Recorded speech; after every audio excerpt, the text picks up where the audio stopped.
এবারে ভোটে আপনি দেখেছেন যে একটা পর্যায়ে যে কিন্তু নারীদের ক্ষমতায়ন, নারীদের অধিকার বরাবরই এগুলো ছিল, কিন্তু এবার ভোটের একদম শেষ মুহূর্তে সেগুলো কিন্তু খুব জোরালো হয়ে গিয়েছিল।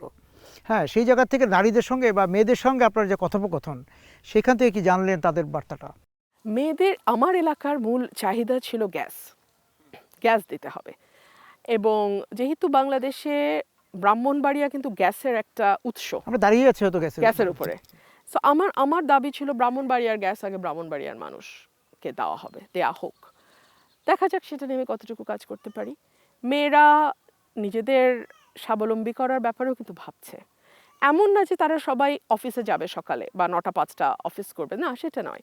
ঘরে বসে, আমি এটা আমার নিজের আইডিয়া, যে ঘরে বসে কেউ হয়তো সেলাই ভালো জানে, কেউ হয়তো রান্নাটা ভালো পারে, হ্যাঁ, কেউ হয়তো সাজগোজ বা বউ সাজানো, দাওয়াতে গেলে একটু, আজকাল কিন্তু মেয়েরা অনেক সচেতন, ইউটিউব চলে এসছে, সবাই কিন্তু অনেক কিছু যার যার ইন্টারেস্ট অনুযায়ী শিখতেও পারে।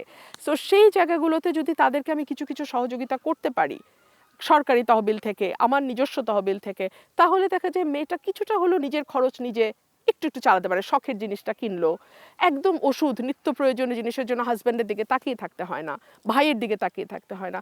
এইগুলো আমার বৃহত্তর পরিকল্পনার অংশ। নির্মাণ কাজেও আমি বেছে নেই CSRM TMT 500W, committed for better still।